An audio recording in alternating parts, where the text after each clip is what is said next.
That's not what I want. Take that off the board. What? Oh, son of a bitch. Welcome to the show, Brad. Hey, how's it going? It's going well. It's going great. Except I got to walk over and fix my OBS because for some reason you're showing up in not the right box. So give me like 1 second. In the meantime, you can explain to the crowd why you're wearing a Houston Astros jacket here when I'm a Boston fan. Come on. You should know better than that.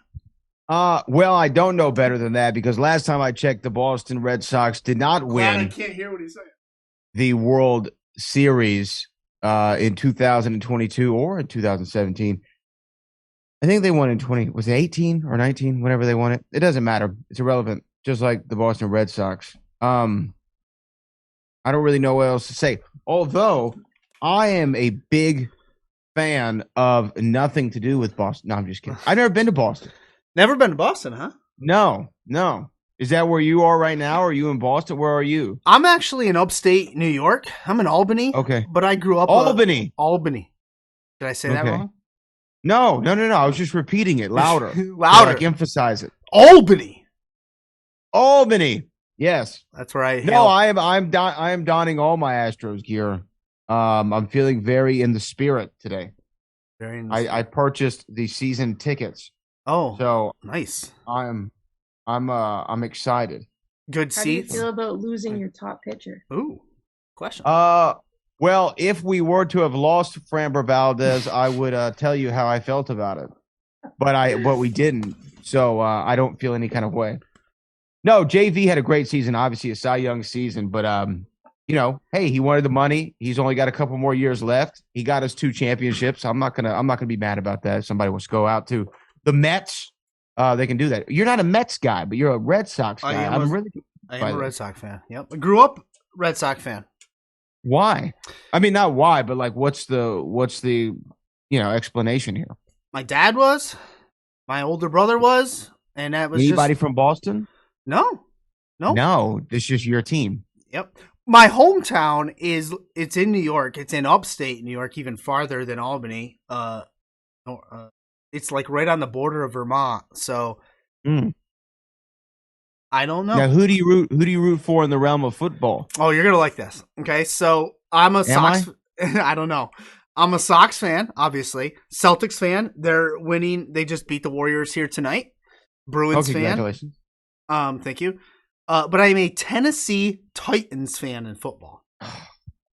Gosh, we cannot get along in any respect because, as you know, the Titans used to be the Houston Oilers. Yes. Yeah. So, well, yeah. Congratulations, Coach Vrabel. Coach Vrabel used to be a student of my wife's yoga class. So look at that. Interesting. Yeah, because he was a coordinator for Houston for a while before he took your job or that job. Not your job. Not you my weren't job. The coach. I'm the owner of the Titans. Yeah. Are we live? Is this live? We're always live. This show is always live. That's fun. It is fun. I don't like to edit or prep in any manner. No, I'm kidding. No, we like to do it live. We're gonna fuck it. We're gonna do it live. That's right. No O'Reilly. No We're O'Reilly. doing it live. We're doing it live. First of all, thank you for giving us your time. Thanks for coming on.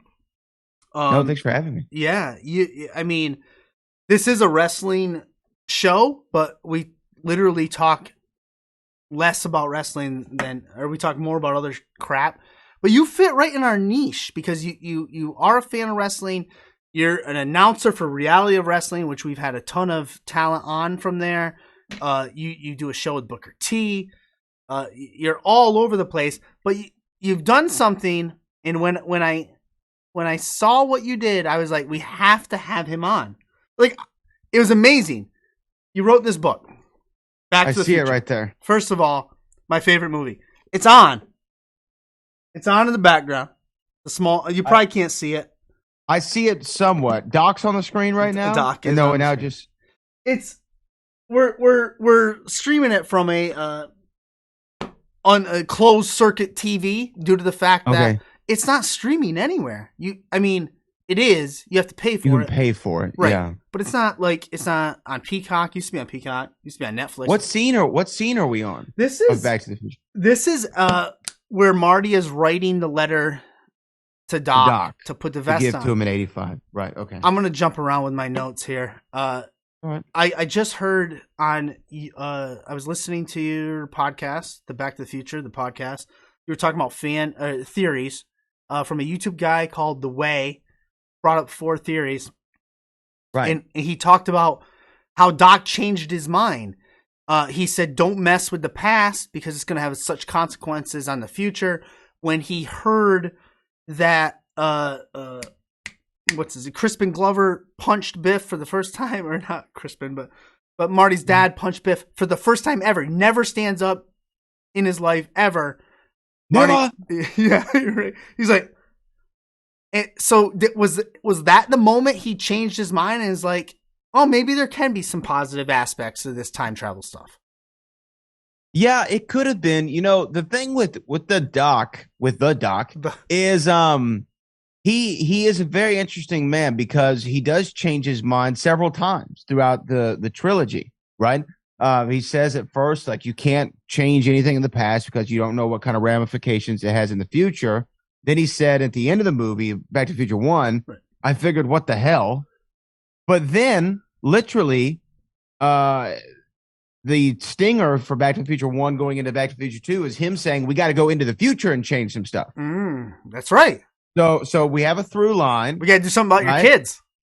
Right? But then he gets mad at Marty in 2015 for buying the almanac and saying, I didn't, invent the DeLorean to win at gambling bets, or whatever the exact quote is.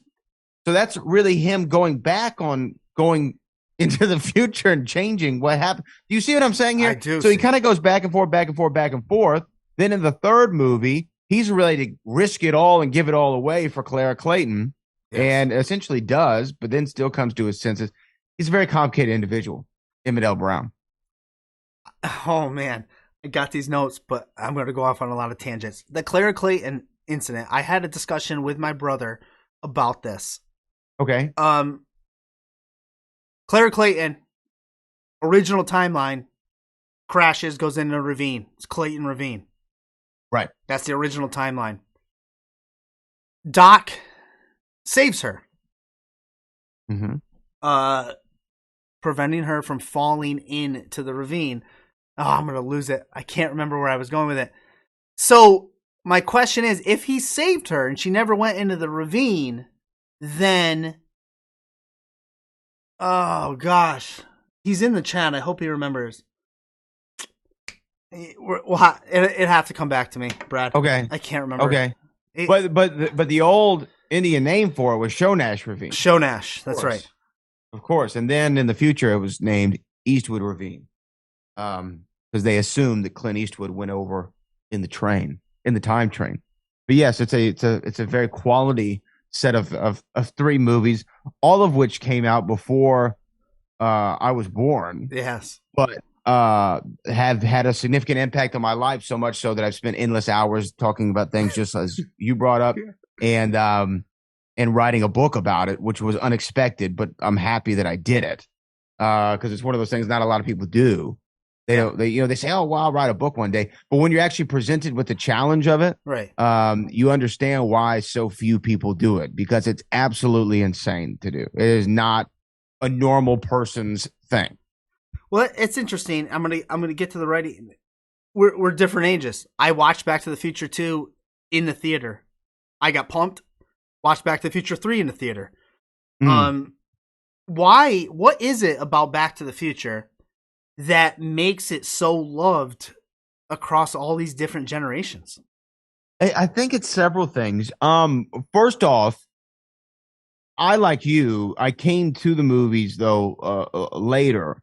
And after I saw Back to the Future 2, I was like, oh my God, there's a 3. And I went to the Blockbuster Video and I begged my mother to let me rent it.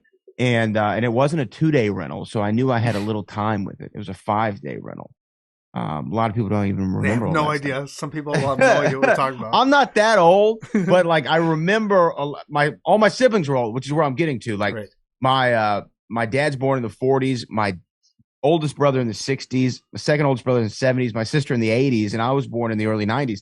So we have this generational gap between us. And for some reason, we all could relate around Marty McFly.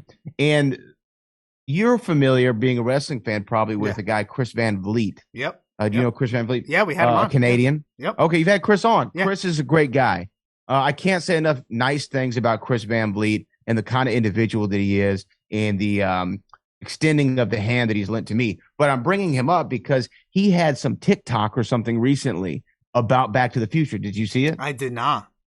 So he talked about why the movie is his favorite movie and so many people's favorite movie is because he says that Back to the Future comes down to choices, right? Yes. And how one choice that you make, although it might seem insignificant at the time, could have incredible ramifications on the rest of your life. And when he said that, it actually resonated with me. And I've kind of touched on that in the book and the podcast before, but he did it very succinctly in a TikTok, which was impressive in its nature. And it made me think about something that I used to do. Have you ever done this to where you think, oh, man, if I didn't go to this high school, I wouldn't have met this person and this person and I, now we are this, and this. Like, I would have met my wife if I didn't go to this one school, but I wouldn't have gone to that school if my grandparents didn't live in the area. So you just start going back. And I think that somewhat makes Back to the Future so, or makes it resonate with so many people is because you sit there and do that yourself. Like, if Crispin Glover's character, George, doesn't go up in the tree and isn't a peeping Tom, he wouldn't have slipped, hit his head, and then woke up in Leah Thompson's bed, which sometimes we all wish we could have done. Oh, we all do wish respect. that. Yes. Respect to Leah Thompson. Yes. But I'm just saying. Yeah, people relate. Everyone thinks, what if? What if I did this? What if I did that? Interesting. If you had the time machine, though, would you go forward or back? Oh, this is the question I don't know what to do. That is a great question because which has the bigger consequence? Going back and changing something or going forward and learning something? Well, see, they both can have consequences on your present timeline. I would like to be an observer of things. I guess I'm such a fan of history. I always find myself saying, man, I wish I could see what it was like back in the 40s. Or even in the turn of the century around the Industrial Revolution. Or what if you were there for the Gettysburg Address? Like, stuff like that would be cool. Right. And I don't think I want to know too much what happened in the future. Right? Like, we don't want to know. True. You know, some people are futurists. Like, they can see a wave coming. They know what next technology is going to be. Me. I don't have that. That's not me. And I kind of like that I don't have that. You know what I mean? Yeah. I like the surprise of the future. And I think I'm agreeing. I'm agreeing that I like the surprise of the future. In the chat, not only is my brother here, but we got some other people saying they would go to the past. They would go to the past and live. I see the appeal of that. I feel like if I went into the past, I would be too tempted to change things. Like, am I aware? Am I aware of Back to the Future and the consequences of changing things in the past? Or do I just have to be? Okay. Yes. You would have to be. Well, like it's the whole, baby Hitler thing, right? Like that's the theory that, do you go back and you kill baby Hitler? And I think I wouldn't want to alter anything. You know what I mean? Mm-hmm. Because I don't know what all that led to and what you know what I'm saying? Like what the long-term ramifications of changing something is. But I would like to just see it. Yeah. You know what I mean? I'd like to see things that happened in the past or just feel the vibe of the 1920s in New York, like during the Harlem Renaissance and being around for the invention of jazz. It would just be cool to see it, but have no fly on the wall aspect. Of an observer. Mm-hmm. Yeah. The book, Back to the Future, Back from the Future. I always screw that up. Back from the Future, a celebration of the greatest time travel story ever told. A quick read, first of all, and relatable by design. Relatable because it's like it's like what we're doing here tonight. What I do with my brother, we around the bar, run Back to the Future theories, questions after us or past each other. It's great. But my question for you is, you're into music, you host all sorts of things. You have podcasts, announce reality or wrestling. Those are all collaborative projects. You're working with someone, playing off each other. writing solo project. You go down into a basement, write a book. What was that transition like for you? You know, that is such a great question because you actually hit on something that is in my nature. I am a collaborator by nature. I love talking to people, like having the radio show with Book, bouncing things off of him, being in a band or writing a song. You're like, hey, man, what if you said this line this way? And they're like, oh, yeah, what if you did it like this? Oh, man, what if we put the chorus here? Take out the drums in this part. Like it is collaborative by nature. But when you write a book, in Texas, we don't have basements, but we do have attics. But I will tell you, it was a very difficult process. It was the most difficult thing in my life. Now, the book itself is about 40,000-ish words, give or take. And it was done, you called it a quick read, and that was actually done by design. Nice. I would have conversations with people about Back to the Future who were in their late 70s. I'd have conversations with people about Back to the Future who were like 10 years old, like my nephew.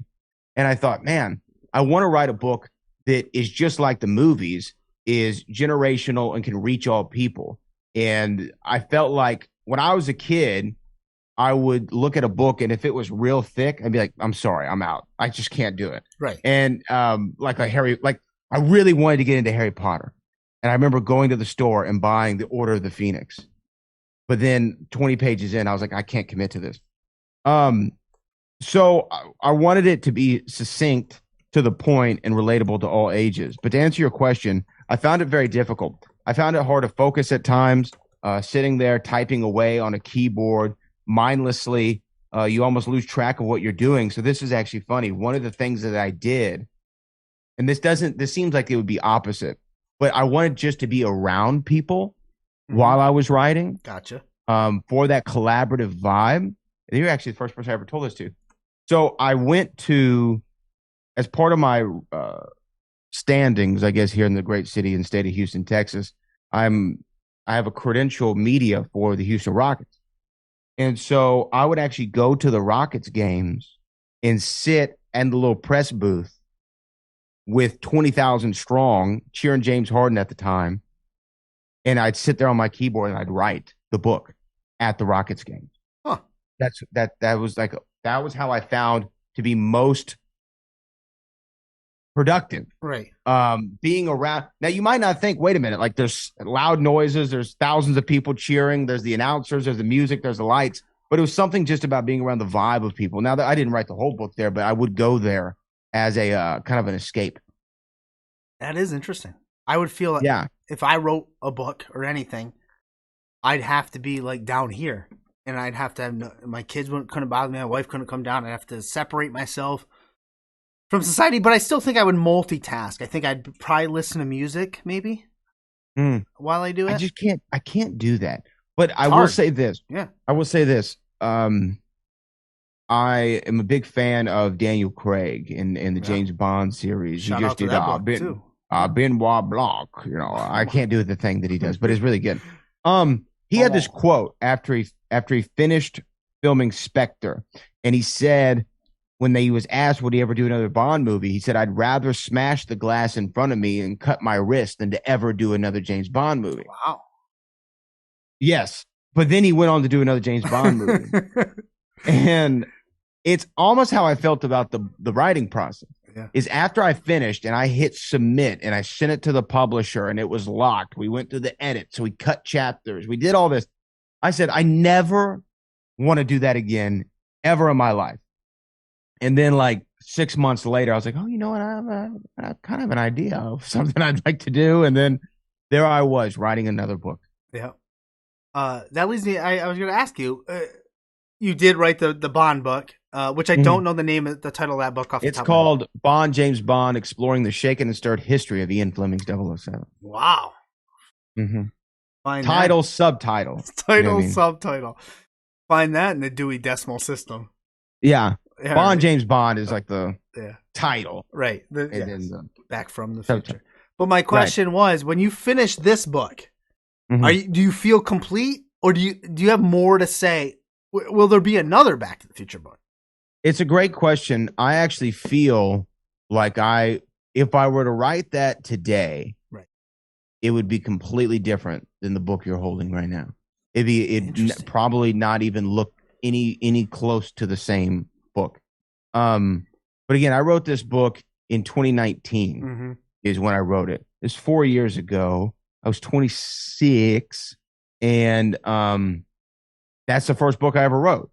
Right. You know what I mean?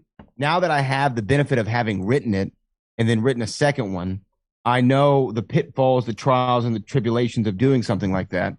And I probably would format it differently. I'd probably do a bunch of things differently, but it's one of the things that I've learned that you have to live with, whether you're a writer, an artist, or an interviewer, or anything. Once it is finished and it's out in the ether, that's it. Yep. Like, you got to live with it. So there are things in the book that I would love to change, or I would love to add, or I'd love to redo, but I can't. Can't go back in time. You can't go back in time. You can't do it. And so, but I've gotten such great feedback from people who have read it, and like they said, similar to you, it felt like a fan talking to them. Right. And that was really the whole point of the book. I didn't want to sound like someone one time said in a radio intro to me, they're like, and he's a Back to the Future expert. And I'm like, no, I am not a Back to the Future expert. I'm somebody who talks about these movies. I might know more about them than the average individual, but I am no expert. And so this wasn't meant to be some sort of textbook of Back to the Future. It was meant to be what the subtitle says, a celebration of the greatest time travel story ever told. There are experts out there. There are other books Back to the Future.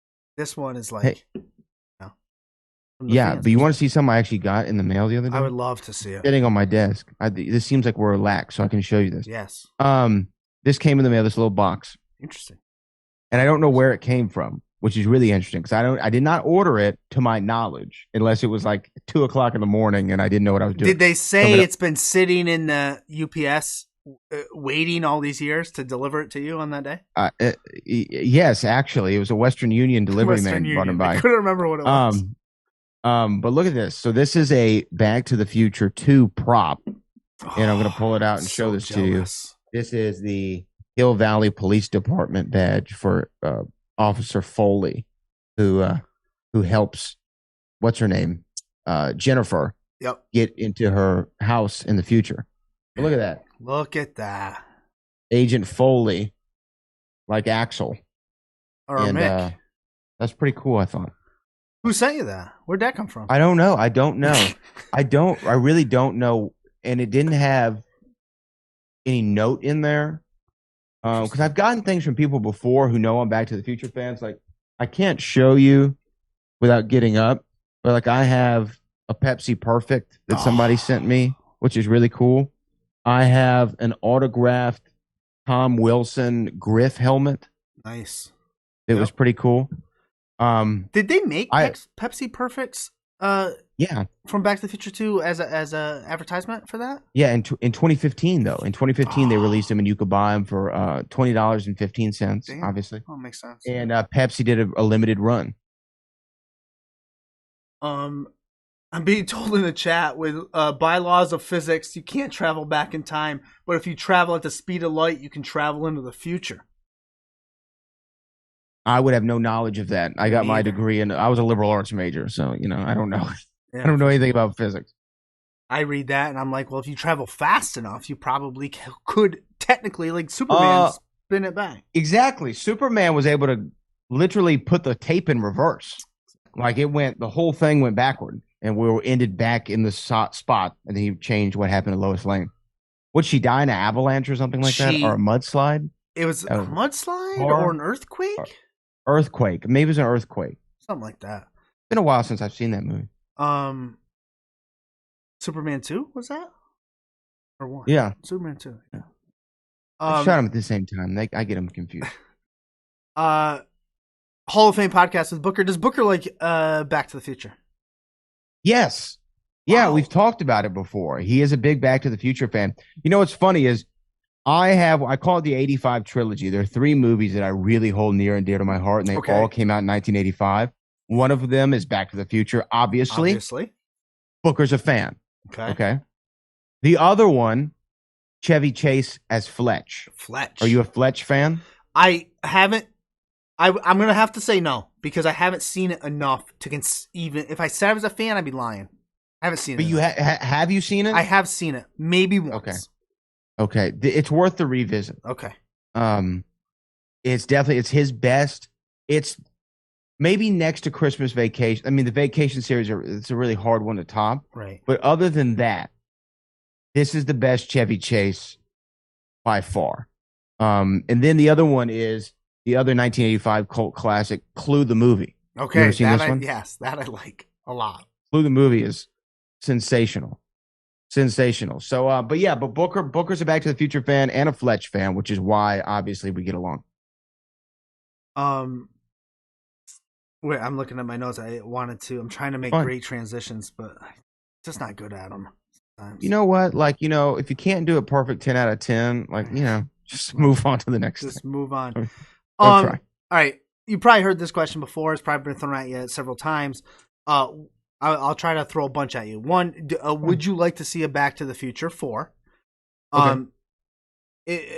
Or do you think we'll see a reboot of the series or a Cobra Kai style reboot?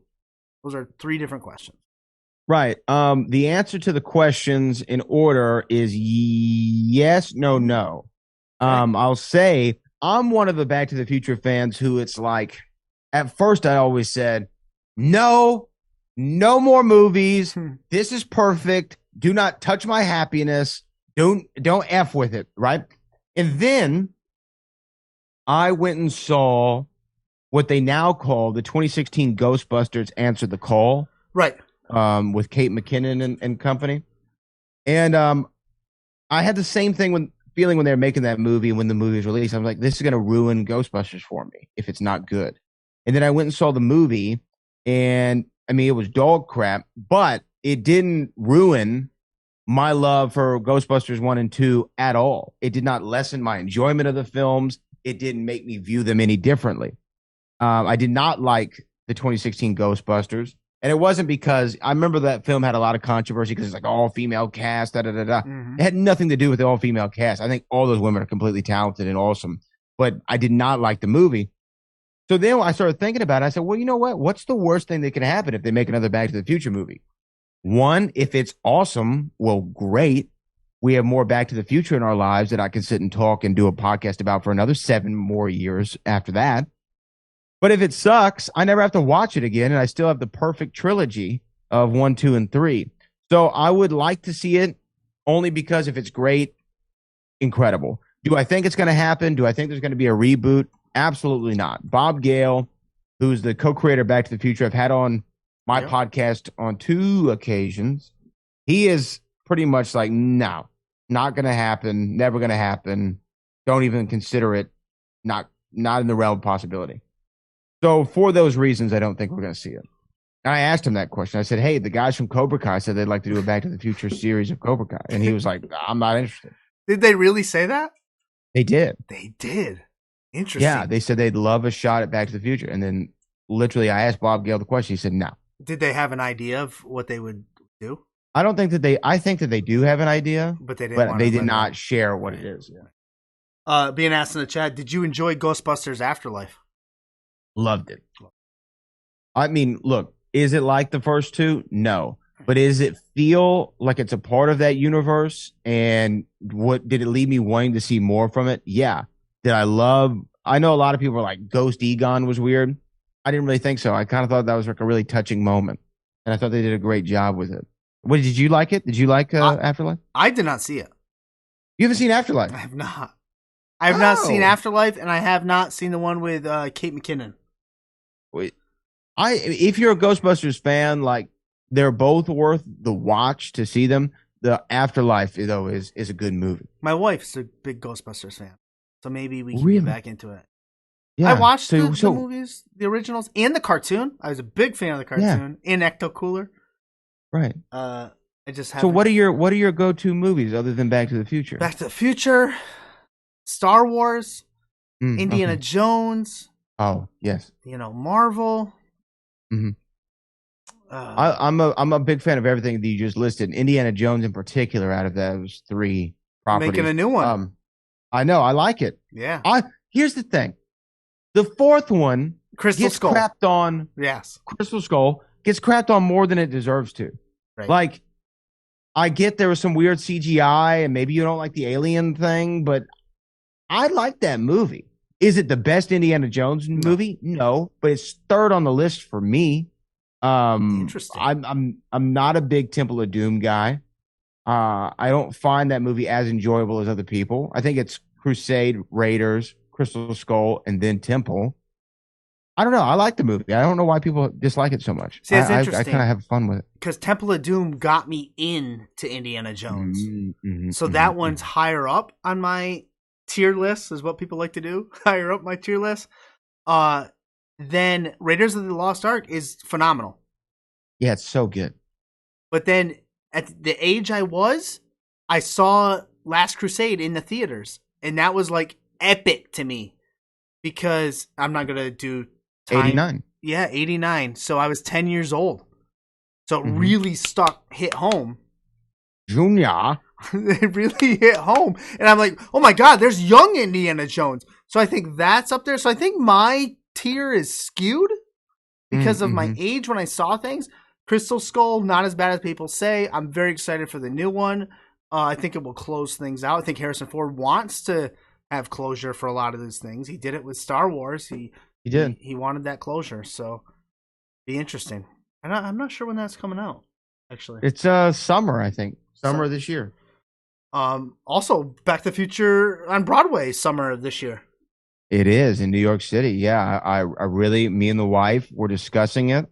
You know, we're working on it, and I want to make sure that I'm there to see it. I have to see it. I just don't know when I'm going to, but I'm going to see it this year. Absolutely. Spectacular. Oh gosh, I feel like we go all night, but God, I work in the school system. I got some Back to the Future questions. Something me and my brother do a lot is we try to stump each other. We try to either come up with loopholes or just questions that the other person can't answer. And it's fun to do. So I wrote some questions down. And I think you'll have all the answers because I think we've answered them, but it'd be great to hear another perspective, another fan's perspective. Okay. I'm not making any promises, but let's go. Let me try. Here we go. Ready? Okay, so in no particular order, why did Old Man Biff disappear? And based on your book, it was cut out and should it have been in? The answer to that is yes, it should have been. I do a chapter on this one. It's called American Time Story, Old Man Biff. And when I saw Back to the Future 2, as probably most people did, whenever he disappears, it's a whole lot of like, whoa, wait, what? I mean, he doesn't disappear, but whenever he like gets out of the DeLorean and he's like, oh, you know, you're like, what is going on? Like, what happened? And it was never really explained. And so I always thought that was an odd one. And then when the DVDs came out and you were able to see that he disappears, I was like, wait a minute, what does that mean? Right. And then you start to put together, it was another illustration of the consequences of time travel. Yeah.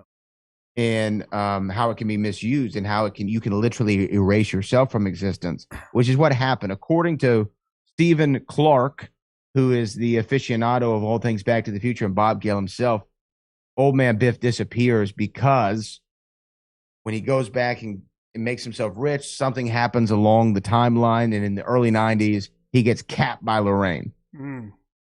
Gets shot. Boom. So when he comes back to 2015, he's dead, so he disappears. Interesting. Yeah. Strange. A little dark, I guess, when you think of it that way. I don't think so, actually, in Back to the Future. But I liked it. I mean, I think that him disappearing was another stamp on consequences of time. But maybe they thought they would have to explain too much why he disappeared, and it was just easier to cut it out and then not address it. I don't know. It literally just made me think of another question. So if that happened, if Lorraine capped him, that's it. That's why he disappeared. Then how could the tip of his cane, what was it, a horse's head? The tip of his cane. It was a fist. It was like a fist ever remain in the DeLorean? Wouldn't that have disappeared too? That is an interesting question. Well, physical objects tend to not disappear in the movies. They tend to change, Mm, right? yeah. Right, like the newspaper changes, Yeah. the almanac is burned, but like the matchbook changes, the photographs change. But I think that the cane, no, I think it would have remained intact because old man Biff dying. Only thing it did it was prevent him from buying the cane, right? Right. But he was in the DeLorean and he skipped overtime. It's very confusing. See, this is why you get into the weeds. And see, Yeah, right? it's those questions. Yeah. Is probably why they cut it out. Yeah, They're probably like, exactly. "God, this is too confusing." Here's another good question for you. Okay. Why did Biff not recognize Marty as he was growing up and he finally came of age? Why did he not realize he looked just like Calvin Klein? It's a great question. Here's my question for you. Do you remember who the class president was in your graduating class? No. You remember anything that they look like? No. If I had to give Right. it to a police sketch, they still do that. I couldn't do it. Yeah. Did you ever have any beef with anybody in high school? Did you ever like have like a not a sworn enemy, but like even a casual enemy that was in your life for a week? Do you remember anyone in high school who was there for a week, let alone? No. That's my thing. Yeah. That's my thing. They're Like, a week. when you think of this, Yeah, she's sure, like an exchange student. Yeah. Right. Like, sure, it was a big deal in the week, but like when you're in high school, you forget about that within the, over summer break, and then you come back and that guy's not there anymore. So he's out of your memory.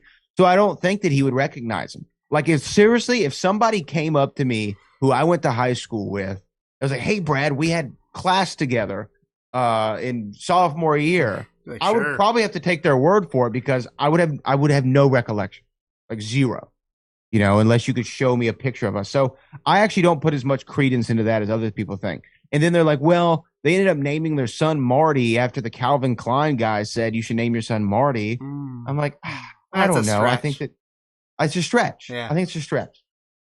1955. Were there photography in 1955? Yeah, there must have been. Yeah, there was photographs. Did they have the photos yet? Yeah, they had photos. You don't think there's photos of the Enchantment Under the Sea dance? Like, Marty could be seen there. He probably could have been. But I think that we're thinking too hard. Yeah, we are. You know what I mean? We're thinking too hard. Back to the Future 1 introduced me to Huey Lewis in the News, which I became a big fan of. My question for you is, what happened to the Pinheads demo tape? It's another great question. You actually see it. Oh, at the end of the movie. Which one? Marty. One? Back to the Future 1. Yeah, Back to the Future 1. He's like got his mail, right? You could see it. He ended up. It's right here. Back to the Future 1 is ending right now. Biff's waxing the car. So there's a point where like Marty goes to get the mail, and then he sees like his folks, and he's like, "Whoa, what is going on with y'all? Y'all look so great, right?" Yeah. Yep. And I'm sorry, I'm leaning in because I'm looking over your left shoulder, trying to see exactly where we are. But yeah, he has the demo tape, and what's not told to us on screen that you can find out is he did send it into the record companies because he learned from his dad. Yeah. That you have to face your fears and you can't be afraid of rejection. Anything's possible. And he sent it into the record company. Wow, interesting. Two more questions, and then I'm gonna get you out of here, and I'm gonna get out of here as well. This is a dumb question. I think I know the answer to it. You said you work in the education system. There's no such thing as a dumb question. That's a fucking great point. Could Back to the Future have worked with any other car, besides a DeLorean? No, I don't think so. I don't think so either. I mean, the story is strong. And again, going back to Indiana Jones, they wanted to originally make the time machine a refrigerator that they blew up with a nuclear bomb. Yes. That's right. Yep. That probably would not have worked. But they actually, I believe it was Ford, approached the production and said, "Hey, like, can we make Doc Brown's car a Mustang?" And was that in the book? Did you talk about that? I probably did. I think you did. I remember probably that. did. Yeah. And then Bob Gale said, "Doc Brown doesn't drive an effing Mustang." He doesn't. He doesn't. No, he drives a DeLorean. It just is the best look. And what's really cool is in Houston, is the headquarters for DeLorean for whatever reason. And I got to go to the DeLorean Motor Company headquarters, see all the cars, see all the parts. They had a time machine at the time in the lobby. And actually, in the book, you see there's a picture of me at the very end of the book, standing there like with the flames, looking at the thing. Yeah. You can find it somewhere. And that was taken actually in the parking lot of the DeLorean Motor Company. And Sarah there lent me her personal DeLorean to take the pictures with. Yeah, it was really sweet. Somebody in the chat says, if the DeLorean was so necessary and the movie was so iconic, why did the DeLorean fail? Well, the DeLorean had actually failed prior to the movie. It was already a failure before the movie. It was already out. And then it was the whole John DeLorean controversy with the cocaine and the drug cartelling and then getting caught up in the FBI stuff. And there's actually a really fascinating documentary where Alec Baldwin plays John DeLorean, and it's kind of like there's like certain scenes that are dramatized in it, and they tell a story of DeLorean. It's really interesting. Last question of the night. We talk about this a lot on the show from time to time. You have Back to the Future 1, Back to the Future 2, Back to the Future 3. It's like F, Marry, Kill for Howard Stern. You get to own one, you get to stream one, and you get to trash one. Go ahead, sir. Okay, own, stream, and trash. Mm-hmm. Okay, I'm really only between the own and stream. I think for the perfectness of the movie and it's setting everything up, it's kind of the obvious answer. I would own Back to the Future 1.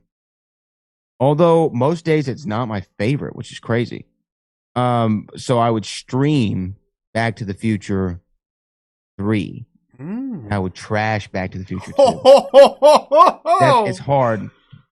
But I love 3. I love 3 so much. I love it. I mean, look, I have even behind me is the artwork from 3. Yeah. You know? That's crazy. It would be hard for me to get rid of 3. 2 is great because 2 you could actually say has the most iconic elements of Back to the Future. Like it has the hoverboard, it has the almanac, the Pepsi Perfect, the flying DeLorean. There's like the hat, the shoes, the Nike Air Mags, right? The like reflective hat. There's so many iconic things from Back to the Future 2. But I gotta go trash it. I gotta trash it. Oh, phenomenal. Spectacular, Mr. Gilmore. Since this is a wrestling show, I'm going to ask you one question. Give me one quick answer. First name off the top of your head. Who dethrones Roman? Cody Rhodes. It's got to be Cody Rhodes, man. Right now, Roman, believe it or not, is in that same realm-ish to a lesser extent that Undertaker was when he had the streak, right? It's like we're all waiting to see who's the guy. Good point. Right? Who's the guy to dethrone? And Brock Lesnar was the call for Taker. And I just feel like Cody is not a made man yet in the fans' eyes. Like he is a guy. He's a guy we like to see. He's a guy we like to cheer for and sometimes cheer against. But he's not a made man. You're not a made man until you compete on that big stage and you walk out the champ. Right. And I think come Royal Rumble next weekend, he's got a pretty damn good shot of winning it. Spectacular.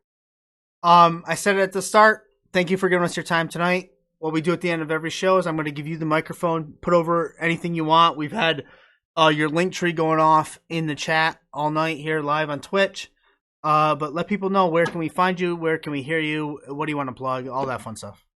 You know, I'm going to give you like the complete rundown. I normally don't do this, but I'm feeling a little vain right now. Now, you can check me out. You can find all the links at thebradgilmore.com. You can check out the books. Back from the Future Celebration, Greatest Time Travel Story Ever Told, Bond, James Bond.